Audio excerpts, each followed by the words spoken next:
Topics ఎన్నో topics అందజేశాడు అప్పట్లో. ఎందుకంటే ఫ్రీగా ఉండేవాడు. 2 సంవత్సరాలు ఆయనతో కాలం గడిపాం. ప్రతి మంగళవారం ఒక శివరాత్రిలాగా గడిపాం.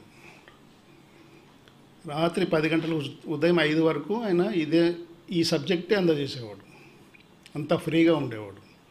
ఎందుకంటే పెద్ద సొసైటీస్ లేవు అప్పుడు. ఆయన కర్నూలు నుండి అనంతపూర్ వచ్చేవాడు. అనంతపూర్ ఉరవకుండా గుంటకలు చూసుకొని కర్నూలు వెళ్ళిపోయేవాడు. అంతే, వేరే సెంటర్స్ లేవు అప్పుడు. అంత ఫ్రీగా ఉండగలిగాడు కనుక ఎంతో జ్ఞానాన్ని మాకు అందజేశాడు. కాబట్టి ఇది 10 మందికి అందచేయండి అయ్యా అని చెప్పాడు. అందువల్లనే ఈరోజు ఈ కార్యక్రమాన్ని పెట్టుకున్నాం. ఇదంతా పిఎస్ఎస్ఎం మూమెంట్. ఈ మూమెంట్ పేరేంటి? Pyramid spiritual society movement.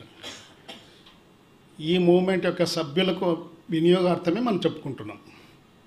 ఎందుకంటే ఒక విషయాన్ని ఇంకొక రకంగా చెప్పొచ్చు. వాళ్ళ స్థాయిని బట్టి వాళ్ళు చెప్తారు. కాబట్టి మన యొక్క సభ్యుల వినియోగార్థమే మనం ఈ టాపిక్స్ చెప్పుకుంటున్నాం. మరి ఈరోజు నమ్ కాన్సెప్ట్ అని చెప్పేసి, తర్వాత నిర్ణయాలు, తర్వాత ఇంకొకటి 3 సత్యాలు అని చెప్పేసి పత్రిజ్ గారు అప్పట్లో చెప్పడం జరిగింది. కాబట్టి నమ్ కాన్సెప్ట్, మానవ జీవితం సరళంగా ఉండాలి, మానవ జీవితం ఆరోగ్యవంతంగా ఉండాలి, మానవ జీవితం అర్థవంతంగా ఉండాలి, అలాగే మానవ జీవితం ఆనందమయం కావాలి. మరి ఈ 4 మనం జీవితంలో ఆచరణలో పెట్టాలంటే పత్రిజ్ 4 నమ్లు వచ్చేటువంటి పదాలు చెప్పాడు. 1 మౌనం, 2 ధ్యానం, 3 జ్ఞానం, 4 గానం. నమ్ అని వచ్చింది కనుక నమ్ కాన్సెప్ట్ అని పేరు పెట్టాడు. కాబట్టి మొట్టమొదటి మానవ జీవితం సరళం కావాలి అంటే ఏం చేయాలి? మౌనాన్ని పాటించాలి. మరి మౌనంగా ఉండగలుగుతున్నామా? మనం చెవులు 2 ఇచ్చాడు, కళ్ళు 2 ఇచ్చాడు. ఆ సృష్టికర్త మనకి ఇంద్రియాలు, చెవులు 2 ఇచ్చాడు, కళ్ళను 2 ఇచ్చాడు. కానీ నోరును 1 ఇచ్చాడు. చెవుల ద్వారా బాగా వినండి, కళ్ళ ద్వారా బాగా జ్ఞానాన్ని సేకరించండి. కానీ మాట్లాడేటప్పుడు జాగ్రత్తగా మాట్లాడండి అని చెప్పి ఒకే నోరే ఇచ్చాడు. గాంధీ మహాత్ముడు ప్రతి సోమవారము మౌనము ఉపవాస దీక్ష చేసుకునేవాడు. ఆయన నుండి మనం ఏం నేర్చుకోవాలి? ఆయనే కాదు, మహనీయుల నుండి మనం ఏం నేర్చుకోవాలి? Simple living, high thinking. ఏం నేర్చుకోవాలి? Simple living, high thinking. సింపుల్గా, సాధారణంగా జీవించాలి. మీ యొక్క ఆలోచనల విధానం ఏ విధంగా ఉండాలి? మనం పరిమితమైన భావాలతో జీవిస్తున్నాం ఈ లోకంలో. అందువల్లనే అన్నీ పరిమితంగా ఆలోచన చేస్తుంటాం. నీవేనయ్యా భగవంతుడంటే, నేనెక్కడ, భగవంతుడు ఎక్కడ, నేనెక్కడ అని చెప్పేసి అంటారు. ఒక పరిమితమైన భావం ఏర్పరచుకున్నాం మన మనసులో. అందువల్ల మనం ఏది యాక్సెప్ట్ చేయమన్నమాట. కానీ మహనీయులంతా ఏం చెప్తున్నారు? మమ ఆత్మ సర్వభూతాత్మ. నీలో ఉన్న ఆత్మే సకల జీవుల్లో వ్యాపించి ఉన్నది, ఒకే ఆత్మే. కాబట్టి ప్రతి ఆత్మ భగవత్ స్వరూపమే. ప్రతి ఒక్కరిలోనూ భగవంతుడు ఉన్నాడు. ఆత్మరూపంలో దైవత్వం మన అందరిలో దాగి ఉన్నాడు ఆయన, ఆ సృష్టికర్త. కాబట్టి పరిమితమైన సత్యాలు, పరిమితమైన భావాలు ఏర్పరచుకున్నాక మనం పరిమితంగానే ఆలోచిస్తుంటాం. కాబట్టి మన దృక్పథం ఏ విధంగా ఉండాలి? High thinking, simple living, high thinking. విశాల దృక్పథం ఏర్పరచుకోవాలి. పత్రిజ్ యొక్క దృక్పథం ఏ విధంగా విశాలంగా ఉంటుంది. అందువల్లనే అద్భుతమైన కాన్సెప్ట్లు అందించాడు ఆయన. ఎప్పుడు 30 సంవత్సరాల క్రితమే చెప్పాడు ఇవన్నీ. కాబట్టి మానవ జీవితం సరళం కావాలంటే ఏం చేయాలి? అవసరమైనప్పుడే నోరు విప్పాలి, అవసరం లేనప్పుడు ఈ నోరు మూసుకోవాలి అంటాడు ఆయన. నోరు మూసుకున్నా, మౌనంగా ఉన్నా మనసు ఊరికే ఉంటుందా?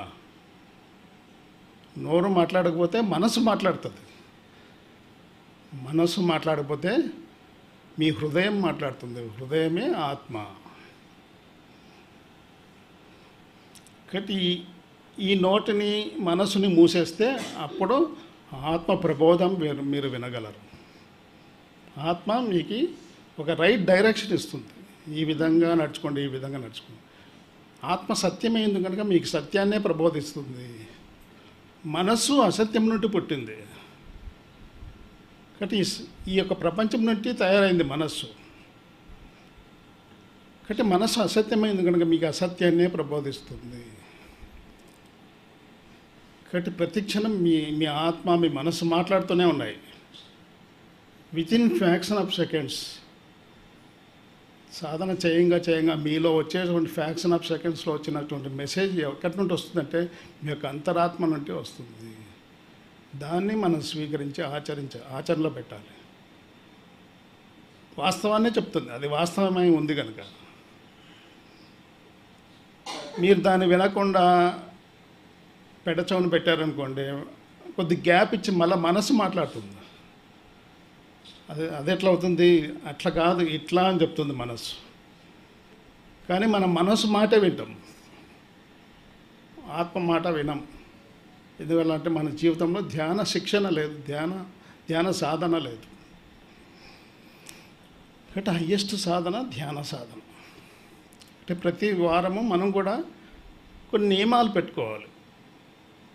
బాహ్య మౌనాన్ని పాటిస్తూ ఉంటే ధ్యానం చేస్తున్నాం కనుక అంతర్మౌనం కూడా స్టార్ట్ అవుతుంది. ఫస్ట్ నోరు కట్టేసుకోవాలి. పత్రిజీ గారు 1 సంవత్సరం అంతా మౌనంలో ఉన్నాడు. 1996 అంతా మౌనంలో ఉన్నాడు ఆయన. మరి ఆ మౌనంలోనే క్లాసులకు వచ్చేవాడు ఆయన. వచ్చి మాకు మైక్ మురళీధర్ చెప్పేవాడు అప్పట్లో, ఆయనకు మైక్ ఇచ్చేవాడు. ఆయన ఏదైనా చెప్పబోతుంటే ఇట్ అనేవాడు. ఇంకేం సార్ అంటే, సరే పెన్ను పేపర్ తీసుకో అనేవాడు. పెన్ను పేపర్ తీసుకున్నాక అప్పుడు రాసి చెప్పేవాడు, ఇది చెప్పు అని.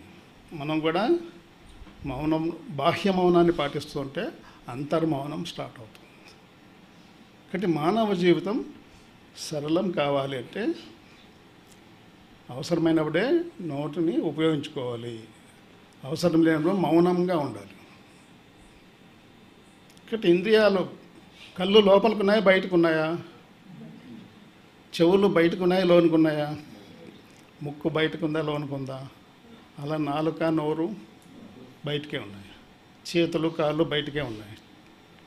బయటికి సృష్టించాడు, అందువల్ల బయటికి పారిపోతున్నాం మనం.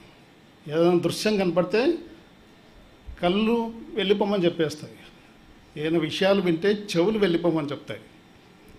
ఏదైనా రుచి, ఏదైనా వాసన వచ్చిందనుకో ముక్కుకి, నాలుక కోరుతుంది అది తినాలి నువ్వు అని. కాబట్టి మనం చూడకూడని దృశ్యాలు చూస్తున్నాం, వినకూడని విషయాలు వింటున్నాం, మాట్లాడకూడని మాటలు మాట్లాడుతున్నాం, వాసన చూడకూడని చూస్తున్నాం, స్పర్శించిన వాటిని స్పర్శిస్తూ ఉన్నాం, వెళ్ళకూడని చోటుకి వెళ్తూ ఉన్నాం, చేయకూడని పనులు చేస్తూ ఉన్నాం. అందువల్లనే మనం రాత్రి నిద్రావస్థలో తీసుకున్నటువంటి పరిమితమైన శక్తి త్వరగా మనం కోల్పోతున్నాం. అందువల్ల మధ్యాహ్నం కల్లా మనకి టైర్డ్ అయిపోతున్నాం. ఎందువల్ల వేస్ట్ చేస్తున్నాం ఎనర్జీని. రాత్రి నిద్రావస్థలో నెక్స్ట్ డే కావాల్సిన ఎనర్జీ ప్రకృతి నిద్ర ద్వారా మనకి, నిద్ర ఒక ప్రకృతి అందించిన వరం. కానీ ధ్యానం మనకి మనం అందజేసుకునేటువంటి వరం, మనకి మనం ఇచ్చుకునేటువంటి వరం ఏంటంటే ధ్యానం. ప్రకృతి ద్వారా వచ్చిన, నిద్ర ద్వారా వచ్చిన శక్తి ఈ యొక్క ఇంద్రియాలను దుర్వినియోగం చేయడం ద్వారా త్వరగా ఆ శక్తిని కోల్పోతున్నాం. అందుకే ఆది శంకరాచార్యులు మొదటి శ్లోకంలోనే భజగోవిందంలో చెప్తాడు, భజగోవిందం భజగోవిందం గోవిందం భజ మూఢమతే సంప్రాప్తే సన్నిహితే కాలే నహి రక్షతి డుక్రున్కరణి అని చెప్పేసి చెప్తూ ఉన్నాడు. గో అంటే ఇంద్రియాలు. ఈ ఇంద్రియాలు ప్రపంచం వైపు ఎక్కువ భాగం కేంద్రీకరిస్తున్నావు, ఎక్కువ టైం కేంద్రీకరిస్తున్నావు. తద్వారా నువ్వు నీ యొక్క శక్తిని కోల్పోతున్నావు.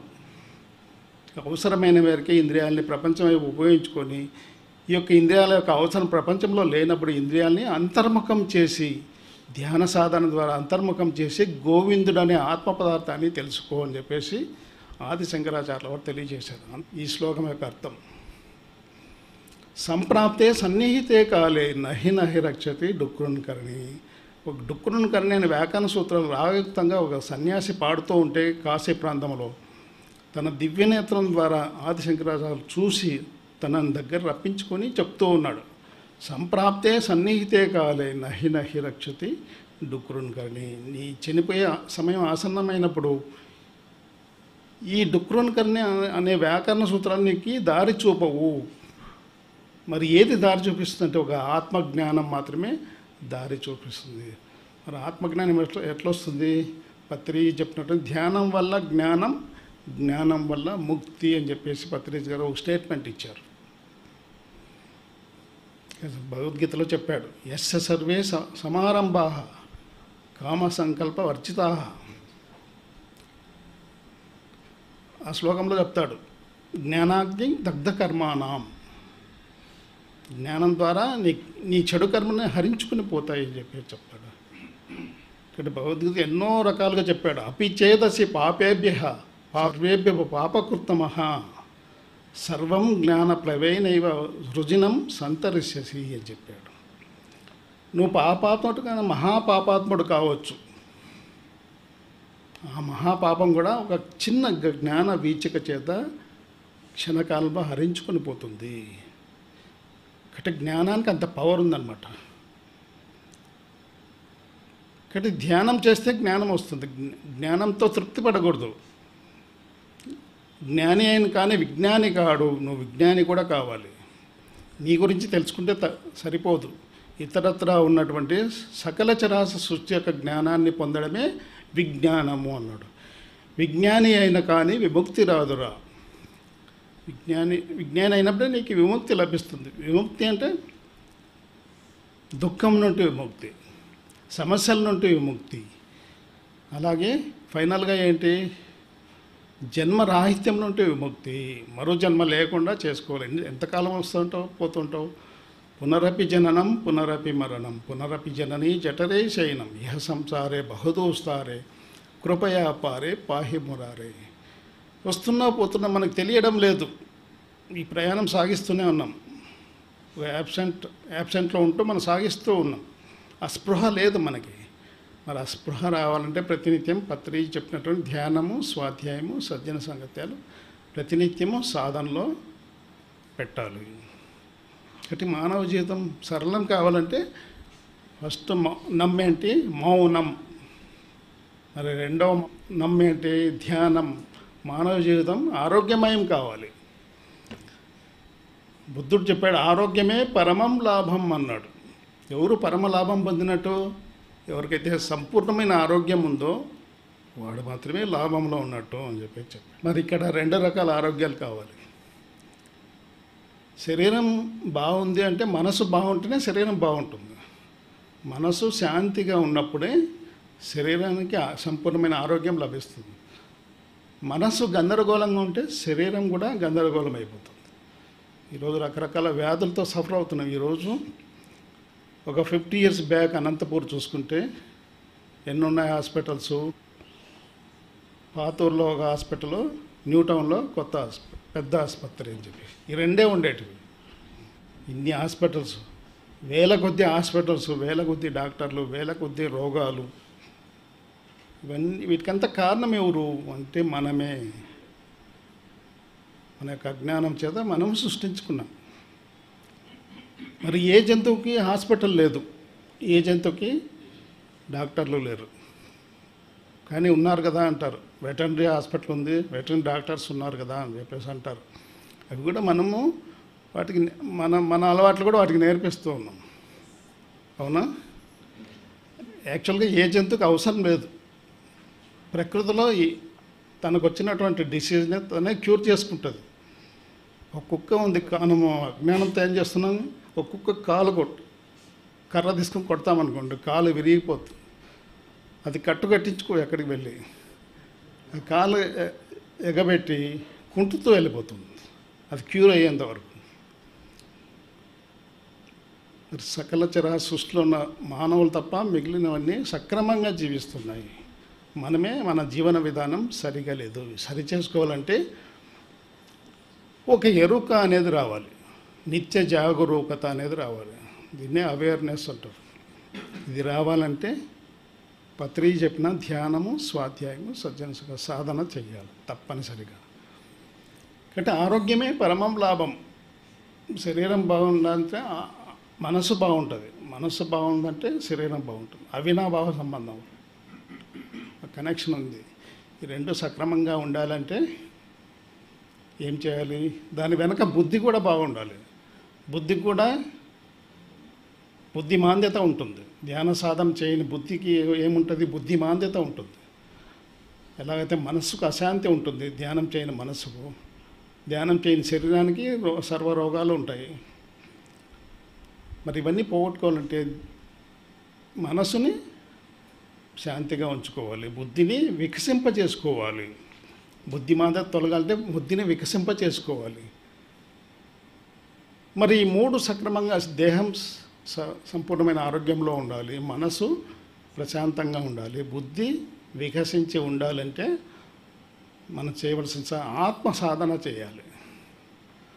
మరి ఆత్మ సాధనే ధ్యానం. మన లోపల మన ప్రయాణమే ధ్యానం. అంతరంగ సాధన, ఇంతవరకు బాహ్య సాధన చేశారు, అంతరంగ సాధన మొదలు పెట్టండి. అంటే ఆరోగ్యమే పరమం లాభం. ఎప్పుడైతే శ్వాస మీద ధ్యాస పెడతారో ఆలోచనలు వస్తుంటాయి. వచ్చిన ఆలోచన ఏం చేస్తుంది? కట్ చేస్తూ ఉంటాం. కట్ చేస్తూ మరీ శ్వాస మీద పెడుతుంటాం. ఆ ప్రయత్నం చేస్తూ ఉండాలి. చేస్తూ ఉంటే ఆలోచనలు తగ్గిపోతాయి, శ్వాస కూడా తన స్థితిని తగ్గించుకుంటూ రెండు స్థిరమవుతాయి. ఎప్పటికే బుర్రకిటి స్థానంలో భూమధ్యంలో స్థిరమవుతాయో అప్పుడు ఈ విశ్వమంతా వ్యాపించి ఉన్నటువంటి శక్తి, ఒక ఎనర్జీ ఉంది, మనకు తెలియదు. దాన్నే కాస్మిక్ ఎనర్జీ అంటున్నాం ఇంగ్లీష్లో. విశ్వమయ ప్రాణశక్తి, ఏ పేరైనా పెట్టుకోండి. భగవంతుడు అంటున్నాం. ఒక్కొక్క మతస్థులో ఒక పేరుతో అల్లా అంటాడు, యెహోవా అంటాడు. ఏ పేరు పిలిచినా ఒకటే ఉండేది. ఏకం సత్ విప్ర బహుదా వదంతే అన్నారు. సత్యం ఒకటే, సత్యం మారదు. ఒక్కడే ఉన్నాడు, అది ఉన్నది ఒక్కడే. మరి ఏ రూపంలో వ్యాపించి ఉన్నాడు ఒక్కడు? విశ్వమయ ప్రాణశక్తి రూపంలో విశ్వమంతా వ్యాపించి ఉన్నటువంటి భగవంతుడు ఎక్కడున్నాడు అంటే సర్వాంతర్యామి అంటారు. సర్వ అంతర్యామి, సకల చరాచర సృష్టి యొక్క అంతరంగంలో ఉన్నాడు అని చెప్పేసి. అంటే అంతరంగంలో ఉన్నాడు. ఏ రూపంలో ఉన్నాడు? ఆత్మరూపంలో మనందరిలో వ్యాపించి ఉన్నాడు. మరి వాటితో సంగత్యం చేస్తూ ఉంటే శ్వాస మీద ధ్యాస పెట్టిన స్థిరమైన తర్వాత అవి విశ్వమయ ప్రాణశక్తి ఈ యొక్క సహస్రారం గుండా మీలోకి ప్రవేశించడం జరుగుతుంది. ఆ ఎనర్జీ రావడానికి ఏది అడ్డు కాదు. మీ గోడల్లో కూడా ప్రవేశిస్తుంది, ఏది అడ్డు కాదు. సహస్రారం చిన్నపిల్లలకి ఓపెన్లో ఉండేది. పుట్టిన పిల్లలు మీరు గమనించారా? ఇది ఓవర్లోనే ఉంటుంది.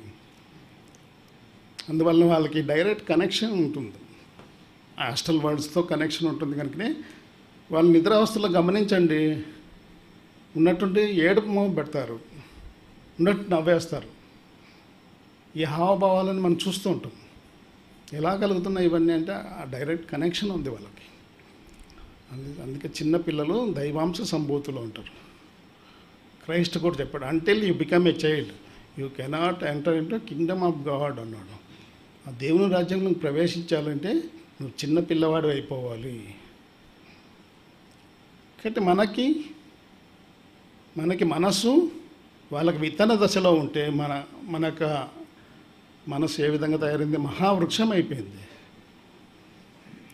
కాబట్టి మనం ఎంతో సాధన చేయాలి. చిన్నపిల్లలు అవసరం లేదు, కళ్ళు మూస్తే వాళ్ళకి జీరో మైండ్ స్టేట్ వస్తుంది.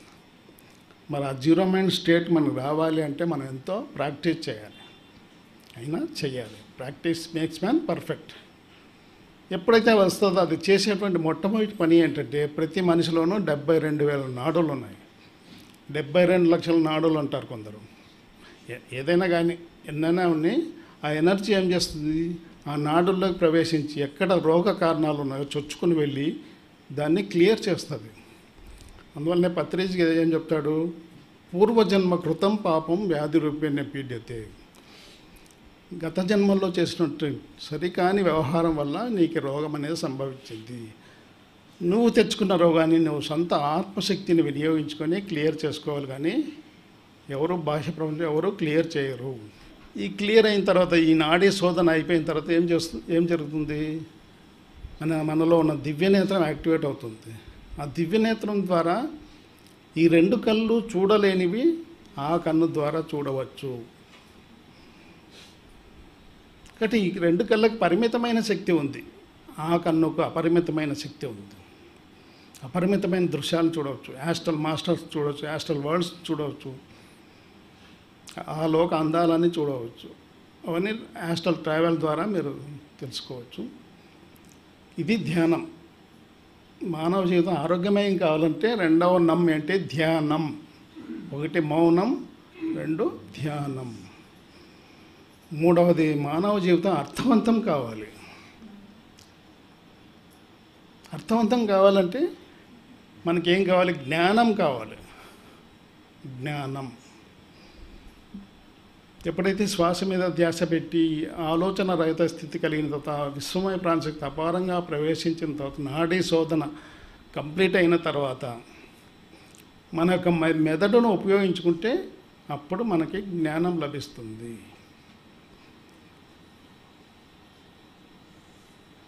కాబట్టి జ్ఞానం. మూడవది ఏంటి, జ్ఞానం.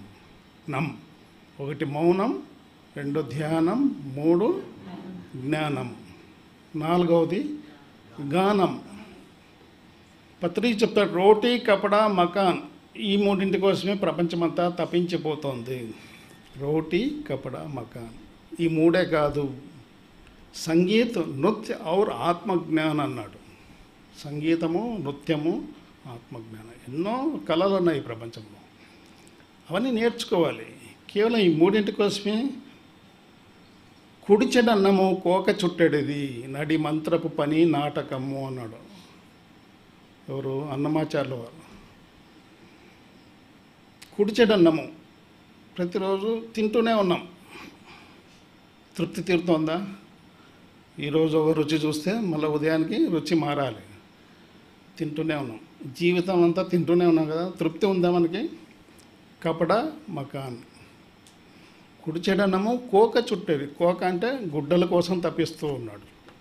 నడి మంత్రపు పని నాటకము. అంటే ఒక నాటక రంగంలో ఉన్నావా, ఈ విషయాన్ని మర్చిపోవద్దు అని హెచ్చరిస్తున్నాడు అన్నమాచార్యుల వారు. Whole the world is a stage. ఒక డ్రామా స్టేజ్లో ఉన్నాం. We are all mere actors. William Shakespeare అన్నాడు, we are all mere actors. We trust and fume, do your part and depart అన్నాడు. ఈ నాటక రంగంలో ఉన్నావు నువ్వు, ఆ స్పృహలో ఉంటూ చక్కగా నటించి ఈ నాటక రంగం నిష్క్రమించు అని చెప్తున్నాడు. Do your part and depart. మనం ఏం చేస్తున్నాం, ఈ నాటక రంగంలో కూడా కొత్త నాటకం వేస్తున్నాం. నిజాయితీగా జీవిస్తున్నామా అంటే ఇక్కడ కూడా వేరుగా నటిస్తూ ఉన్నాం. అంటే మహనీయులంతా సత్యం మారలా. ఎక్కడో వెస్టర్న్ కంట్రీస్లో పుట్టిన విలియం షేక్స్పియర్ అదే సత్యాన్ని చెప్పాడు. ఇక్కడ అన్నమాచార్యుల వారు, మన రాయలసీమ ప్రాంతానికి సంబంధించిన అన్నమాచార్యుల వారు కూడా అదే విషయాన్ని చెప్పాడు. నడి మంత్రపు పని నాటకము అన్నాడు. కాబట్టి నాలుగవది ఏంటి, గానం. మనం రావడం వల్ల పాడతామా?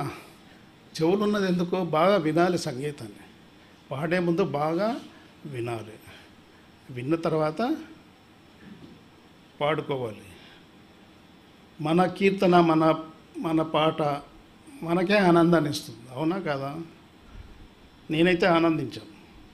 నేను చక్కగా కీర్తనలు, ఇక్కడ అనంతపూర్లో బస్సు ఎక్కితే గుంటకల్ వరకు, బస్ దిగే వరకు కీర్తనలు, పాటలు, పద్యాలు రాగయుక్తంగా పాడుకుంటూ నేనే ఎంజాయ్ చేస్తూ బస్ దిగేవాడిని. కాబట్టి గానం. పాడే ముందు బాగా విని అప్పుడు పాడడం ప్రాక్టీస్. మీకు సంగీతమే రానక్కర్లేదు. పత్రిజీ గారికి సంగీతం వచ్చుకుని ఆయన ఎన్ని రాగాలైనా తీస్తాడు. మనకి సంగీతం రాదు, ఏదో వచ్చిన విధంగా పాడేవాళ్ళం. ఒకసారి గుత్తిలో ఒక క్లాస్ ఏర్పాటు చేశాడు పత్రిజీ గారు. ఎవరో ఇంట్లోకి వెళ్ళి క్రికెట్ టీవీ ఆన్ చేయండి అంటున్నాడు. చూడండి, ఆన్ చేశారు వాళ్ళు. ఎవరు ఈయన అని గమనించలే. పెట్టండి అంటే పెట్టేశారు. క్రికెట్ చూస్తున్నాడు. సార్ క్లాస్ సార్ అంటే, నువ్వు పోయి చెప్పాయా అన్నాడు. నాకేమొచ్చు సార్, భజగోవిందం తప్ప ఏమీ రాదు అన్నా. సరే భజగోవిందమే చెప్పు అన్నా. నా రాజు స్టేజ్ మీద భజగోవిందం చెప్పడం జరిగింది. తర్వాత క్రికెట్ చూసి బయటకు వచ్చి నాకు ఏమయ్యా నువ్వు కాంపిటీషన్ వస్తున్నావు నాకే అన్నాడు.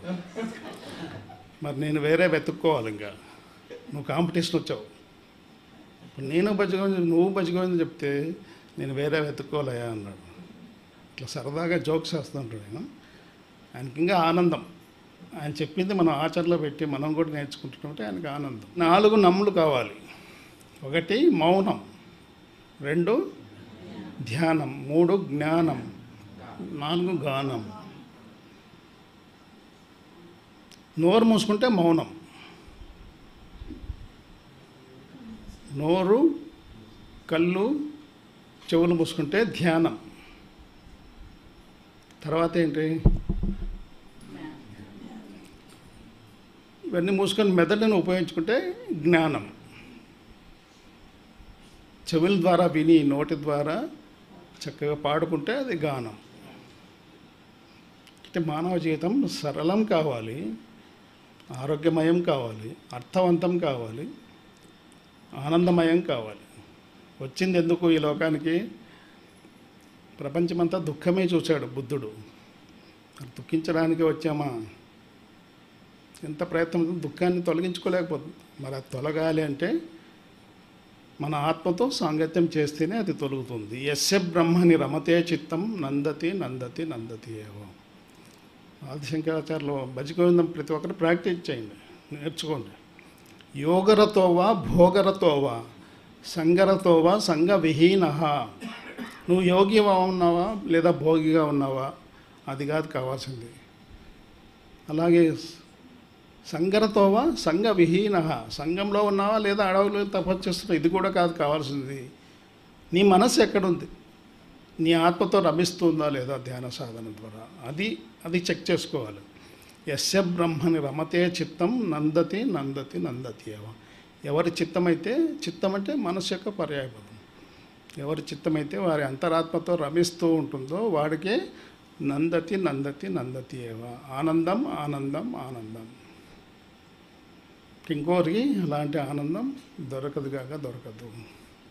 అంటే ఆనందంగా జీవించాలంటే గానం, చక్కగా నోరున్నది చక్కగా పాడుకోవడానికి తప్పేం లేదు. చక్కగా మనకు వచ్చిన ఏదైనా సినిమా పాటలు కావచ్చు, ఏదైనా కావచ్చు, అద్భుతమైన పాటలు, పాత పాటలు చూసుకుంటే ఎంత అద్భుతమైన జ్ఞానాన్ని అందజేశారు. వాళ్ళకి తెలియకుండానే ఆ పాటలు రాసేశారు. ఎన్ని వందల్లో ఉన్నాయి, వందలు వేలలో ఉన్నాయి తెలుగు పాటల్లో. ఆ ఘంటసాల పాడిన పాటల్లో ఎంతో ఆత్మజ్ఞానం కలిగినటువంటి పాటలు ఎన్నో ఉన్నాయి. ఎంత మౌనంగా ఉంటుంది ప్రకృతిని ఒకసారి పరిశీలించండి. అది మౌనంగా ఉంటుంది, మౌనంగా ఉంటుంది, సహజంగా ఉంటుంది. కాబట్టి మనం కూడా అసహజంగా జీవించకూడదు, సహజంగా జీవించాలి. కాబట్టి సాధన కూడా సహజంగా చేయాలి. శ్వాస సహజంగా ఆడుతుందా, మన ప్రమేయంతో ఆడుతుందా? సహజంగా ఆడుతుంది. మీ ప్రమేయం లేదు అందులో. ఇప్పుడు మెలకువలో ఉన్నాక మా ప్రమేయంతోనే ఆడుతోంది అనవచ్చు. మరి నిద్రావస్థలు ఎవరు శ్వాసిస్తూ ఉన్నారు? ఆ శ్వాస ఉంది కనుకనే, ఆ లింక్ ఉంది కనుకనే మరీ శరీరంలోకి తెల్లవారుతానే మరీ వస్తున్నాం శరీరంలోకి. కారణం ఏంటంటే ఆ లింక్ ఉంది. ఆ సిల్వర్ కార్డ్ కనెక్షన్ అంటారు. దాన్నే ప్రాణమయ తీగ అన్నాడు పత్రి తెలుగులో. దాన్నే మెరుపు తీగ అన్నాడు వేమన. మెరుపు తీగ చాటు నుండి దివ్య లోకములన్నీ గనినచో వాడే దివ్యుడవునురా అని చెప్పాడు. ఆ మెరుపు తీగను ఆధారం చేసిన ఎవరైతే ధ్యాన సాధన ద్వారా ఆ లోకాలన్నీ సందర్శించి ఎవరైతే తిరిగి దేహంలోకి ప్రవేశిస్తుంటో వాడే దివ్యుడు అన్నాడు, వాడే దేవుడు అని చెప్పాడు. కాబట్టి వేరే ఎక్కడో వెతకనక్కర్లేదు. వెన్న చేతబట్టి వివరంబు తెలియక, వెన్న ఉంది ఈ చేతిలో, దీన్ని కాంచితే నెయ్యి అవుతుందన్న విషయం తెలుసుకోలేక కాంచే ప్రయత్నం చేయకుండా ఘృతము గోరునట్టి అతని భంగి, ఘృతం అంటే నెయ్యి అడుక్కుంటున్నాడు ఈ చేతితో. కాబట్టి తాను దైవమై ఉండి దైవంబు తలచుడా, తనే దైవమై ఉండి ఇంకొక దేవుడు ఉన్నాడు వెతుకుతున్నాడు ఈ వెర్రి మానవుడు అంటున్నాడు వేమన. ఓకే, ఇది నమ్ కాన్సెప్ట్. రెండవది నిర్ణయాలు. మానవుడు ఇచ్చుకుంటూ నిర్ణయాలు. ఎవరు తీసుకోగలరు నిర్ణయాలు? మనిషి మాత్రమే జంతువు తీసుకోగలదా నిర్ణయం? మానవుడు ఇచ్చుకుంటూ నిర్ణయాలు. కాబట్టి సశాస్త్రీయంగా నిర్ణయాలు తీసుకున్నప్పుడు మన జీవితం ఆనందమయం అవుతుంది. కాబట్టి ఎవరినైనా వాళ్ళ దగ్గరికి వెళ్ళి ఒక పని చేద్దామని చెప్తే ఈరోజు వద్దులే రేపు చేద్దామంటారు. రేపు చేద్దామనేవాడు పత్రిజీ 4 రకాల మనసులు ఉన్నారు. రేపు చేద్దామనేవాడు అధముడు అంటాడు. రేపు చేద్దామనేవాడు చేసిన గ్యారెంటీ లేదు, చేయొచ్చు చేయకపోవచ్చు. ఇవాళ అంటే ఈరోజు చేస్తాననేవాడు మధ్యముడు, మధ్య రకమైన వాడు. ఇప్పుడే చేస్తాను అంటే ఈరోజు కాదు ఈ క్షణంలో చేస్తాననేవాడు ఉత్తముడు. అతను ఈ క్షణంలోనే చేయడం కాకుండా తన చుట్టూ ఉన్న అర్థం ఈ క్షణంలోనే చేయించేవాడే ఉత్తమోత్తముడు. ఇక్కడ అధముడు, మధ్యముడు, ఉత్తముడు, ఉత్తమోత్తముడు అని చెప్పేసి 4 రకాల మనసులు ఉన్నారు. కాబట్టి ఎలాంటి ఏ విధంగా మన నిర్ణయాలు తీసుకోవాలో మనం తెలుసుకోవచ్చు దీని ద్వారా. కాబట్టి ఈరోజు కష్టపడాలి అనుకునేవాడు వాడు ఎప్పుడు రేపు అంటుంటాడు. కష్టపడే తత్వం ఉండదు వాడిలో. మరి ఇలాంటి వాడు చేస్తాడని గ్యారంటీ కూడా లేదు. రేపు అనేవాడు వాడు రేపు చేస్తాడని కూడా గ్యారంటీ లేదు. కాబట్టి ఈ ప్రపంచంలో 3 గుణాలతోనే జీవిస్తున్నారు మానవులందరూ. 1 తమో గుణము, 2 రజోగుణము, 3 సాత్విక గుణము. 4వది గుణం కాదు, గుణరహిత స్థితి. దాన్నే శుద్ధ సాత్విక స్థితి అంటారు. దాన్నే ఇంకో రకంగా నిర్గుణ స్థితి అంటారు. కానీ తమో గుణంలో ఉన్నవాడు ఏం చేస్తుంటాడు? రేపు చేస్తాంలే, తెలివిగా ఎప్పుడు పోస్ట్పోన్ చేస్తుంటాడు. అలాంటి వాడు తమో గుణంలో ఉంటాడు. వాడు ఎప్పుడు ఇవాళ చేస్తే ఈ క్షణంలో చేద్దామని చెప్పేసి అనుకోడు. రేపు చేద్దాం, రేపు పోస్ట్పోన్ చేస్తూ ఉంటాడు. తన నిర్ణయాల్ని పోస్ట్పోన్ చేస్తూ ఉంటాడు. రెండవ వాడు ఎలాంటి వాడు? వీడు తొందరపడి నిర్ణయాలు తీసుకుంటాడు. రజోగుణంలో ఉన్నవాడు తొందరపడి నిర్ణయాలు తీసుకొని వాని జీవితాన్ని అస్తవ్యస్తం చేసుకుంటాడు, రజోగుణంలో ఉన్నవాడు. మరి 3వ గుణంలో ఉన్నవాడు సాత్విక గుణం. ఈ గుణంలో ఉన్నవాడు ఏం చేస్తాడు? సశాస్త్రీయంగా నిర్ణయాలు తీసుకొని ఆచరణలో పెడుతుంటాడు. వీడు సత్వగుణ సంపన్నుడు. వీడు వాళ్ళిద్దరికన్నా బెటర్. అందువల్లనే వేమన చెప్పాడు, 3 గుణంబులందు ముఖ్య గుణంబు తెలియలేని వాడు వెలయినట్లు భ్రమల పడిన వాడు బలు వెర్రియగుదరా అన్నాడు. ఈ 3 గుణాల్లో అసలైన గుణం ఏంటి? సాత్విక గుణమే గొప్ప గుణం.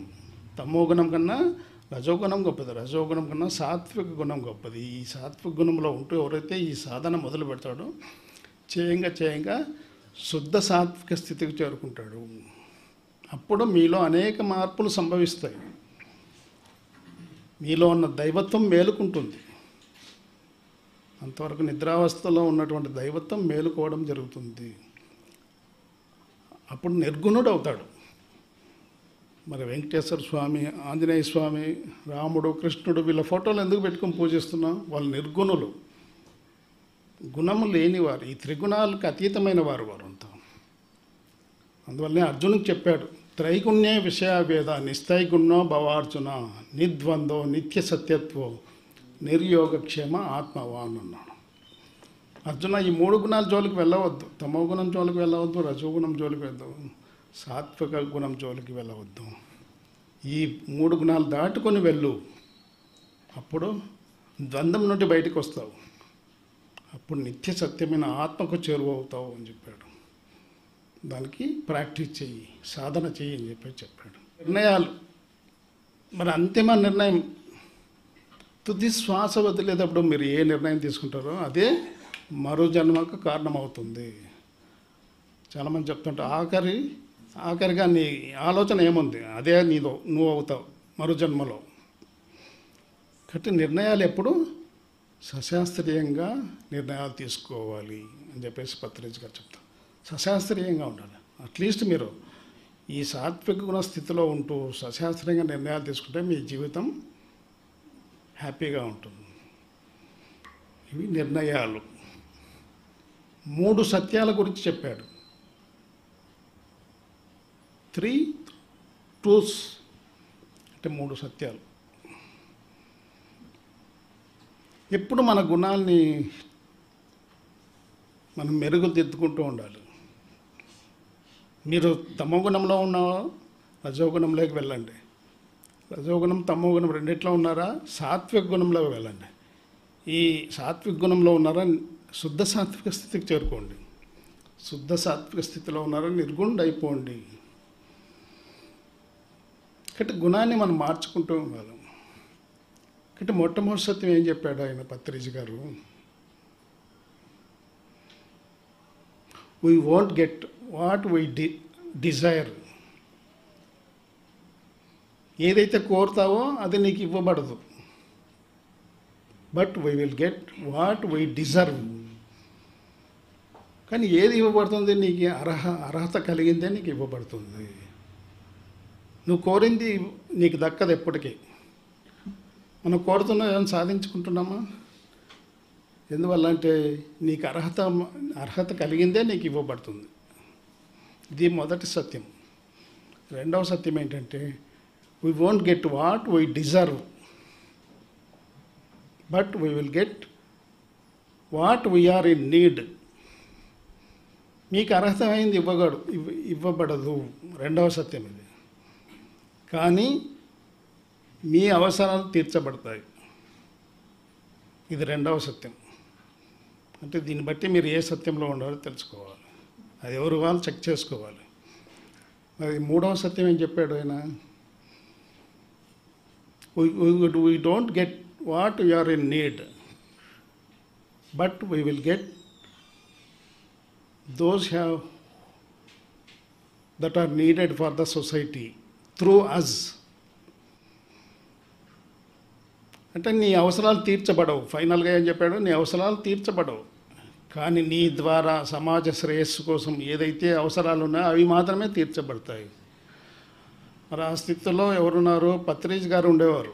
ఆ స్థితిలో మహనీయులంతా ఆ స్థితిలో ఉన్నవారే, ఫైనల్ ట్రూత్లో ఉన్నవారు. అది ఫైనల్ ట్రూత్. మొదటి సత్యము ఒకటి, రెండవ సత్యము, మూడవ సత్యం. మరి ఫైనల్ ట్రూత్ తెలుసుకోవాలంటే, ఆ స్థితిలోకి చేరుకోవాలంటే మీకు జ్ఞానోదయం కలగాలి, ఎన్లైట్ కావాలి. ఎన్లైటన్మెంట్ వచ్చిన తర్వాతనే మీరు ఆ స్థాయికి అందుకుంటారు. పత్రిజ్ గారు ఆ మూడవ సత్యంలో జీవించారు. ఆయన జీవన విధానం ఆ మూడవ సత్యానికి సంబంధించింది. మరి ఆయనకి అన్నీ పొందాడు. ఆయన జీవితంలో ఆయనకు కావాల్సిన సమాజ శ్రేయస్సు కోసం కావాల్సినవన్నీ పొందాడు. ఎప్పుడో కలలు కన్నాడు, అవన్నీ సాకారం చేసుకున్నాడు. ఆయన అవన్నీ నిరూపించుకున్నాడు. కాబట్టి ఏ సత్యంలో ఉన్నారో మీరు చెక్ చేసుకుంటే మీకు తెలుస్తుంది. ఇది 3 సత్యాలు కాన్సెప్ట్. 1 నమ్ కాన్సెప్ట్, 2 నిర్ణయాలు, 3 సత్యాలు. 4 నమ్ములు ఏంటి? మౌనం, ధ్యానం, జ్ఞానం, గానం. అధముడు, మధ్యముడు, ఉత్తముడు, ఉత్తమోత్తముడు. ట్రూస్ అంటే నీ కోరికలు తీర్చబడవు, కానీ నీకు అర్హతమైందే ఇవ్వబడుతుంది. అది ఫస్ట్ స్టేజ్లో అందరూ ఉంటారు. ఒకసారి చెక్ చేసుకుంటే మనం అందరూ ఆ స్థితిలో ఉంటాం. మరి రెండవ స్థితిలో ఎవరున్నారో మీరే చెక్ చేసుకోవాలి. అవసరాలు మీకు అర్హత అయింది ఇవ్వబడదు, కానీ నీ అవసరాలు తీర్చబడతాయి. ఇది రెండవ సత్యం. మూడవది ఏంటి? నీ యొక్క అవసరాలు కూడా తీర్చబడవు, కానీ సమాజ శ్రేయస్సు కోసం ఏవైతే అవసరమైనాయో అవన్నీ నీకే అందచేయడం జరుగుతుంది. ఇవన్నీ ఎవరు అందచేస్తారు? ప్రకృతి అందచేస్తుంది. ప్రకృతి తల్లి వంటిది, నేను తండ్రి వంటి వాడిని అని చెప్పాడు భగవద్గీతలో కృష్ణుడు. నేను తండ్రి వంటి వాడిని, నా ద్వారా వచ్చింది నీ ఆత్మ. కానీ ప్రకృతి తల్లి వంటిది. ఈ శరీరం ఎవరిచ్చారు? ఆ తల్లి ఇచ్చింది మనకి. సూక్ష్మంగా ఆలోచిస్తే ప్రకృతి మాత అందజేస్తుంది, కానీ భౌతికంగా చూస్తే తల్లి తండ్రి ఇచ్చారు. కానీ సూక్ష్మంగా ఆలోచిస్తే మనందరికీ శరీరం ప్రకృతి అందజేసింది. అందుకే ఇదం శరీరం కౌంత్యేయ క్షేత్రమితి అభిధీయతే. ఇదం శరీరం కౌంత్యేయ. అర్జున, ఈ శరీరం ఏ విధంగా వచ్చింది? మన ప్రకృతి మాత అందజేసింది. ఎందుకోసం వచ్చావు ఈ శరీరంలోకి నువ్వు? ఈ శరీరంలో ఎవరున్నారు? ఆ పురుషుడు ఉన్నాడు. ఆ పురుషుడే ఆత్మ. ఎందుకోసం వచ్చావు ఈ శరీరంలోకి? క్షేత్రం గురించి తెలుసుకోవడం కోసం, క్షేత్రజ్ఞుడి గురించి తెలుసుకోవడం కోసం. కాబట్టి క్షేత్రం అంటే శరీరం గురించి తెలుసుకోవాలి. శరీరం ఒక దేవాలయం అని తెలుసుకోవాలి. ఇందులో నివసించిన క్షేత్రజ్ఞుడు ఆత్మ దేవుడు అని తెలుసుకోవాలి. ఈ రెండు తెలుసుకోవడం కోసమే ఈ క్షేత్రంలోకి ప్రవేశించామని చెప్పి ఆ శ్లోకం ద్వారా భగవంతుడు చెప్పాడు. Okay, thank you very much.